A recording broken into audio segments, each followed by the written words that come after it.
Today we are going to learn about object mode and edit mode. तो पहले object mode और edit mode क्या है समझ जाते हैं.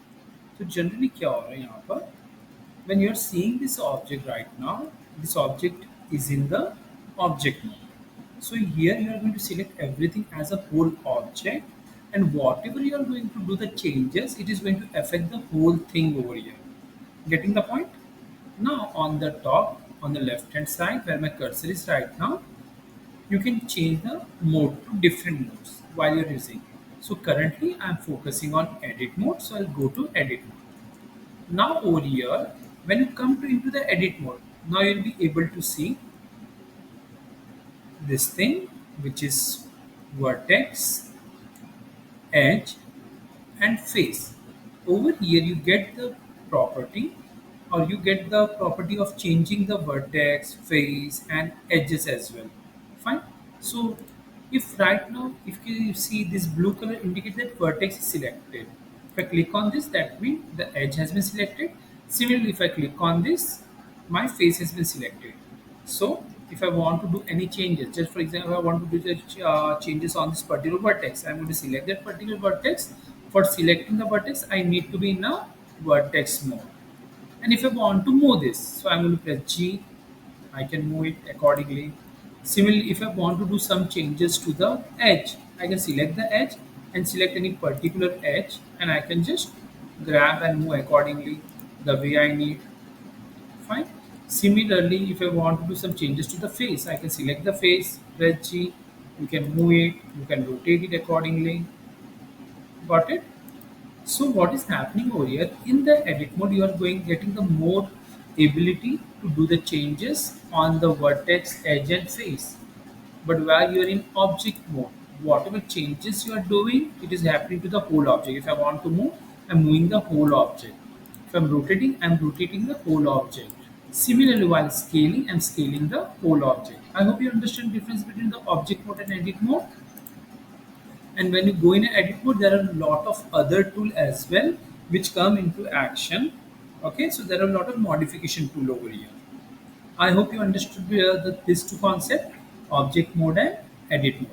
But now if I want to add a new object, just for example, let me delete this object. If I want to add a new object, what I can do, I can go in add section, mesh, and I can select any particular object that I require to add. So I'm going to add a cylinder, select this, move this,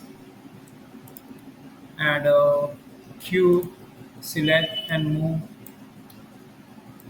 add ecosphere, select this, move this. So in this manner, you'll be able to add all the different objects. Understood this much? Okay. Now there is one more thing that is called as view. Fine. So right now, if I want to see my object from the front view, so can you see over here? It is saying that right now this is user perspective. Okay. Over here, Z. Can you see which view it is right now? Right orthographic. If I do Y, back orthographic, front orthographic. Similarly, by pressing different thing, you'll be able to go at the different location. And there are hotkey as well. The hotkeys are, if I press 1, I go in a front view. If I press 3, I can see the object from my side view. If I press 7, I can see the object from top view. Okay. So these are the hotkey you should remember. For the front view, 1. For side view, 3. For the top view, 7. Similarly, you might get a question, sir, I am able to see it from the front view, but what can I do to see it from the back view? So for that, whatever shortcut you are using, so 1 was the hotkey for this, so you press Control 1. So now you can go for a back view. Similarly, it is a top view by pressing 7. Control 7 is going to give the bottom view. 3 is a right side view. Control 3 is going to give you the left side view. I hope you got this. So this is going to be helpful while we are looking at the object from the different view over there. So it is going to help while we are modeling the thing and we need to see it properly. I hope you understood this much. Fine. So kindly like and subscribe this channel as well. Thank you.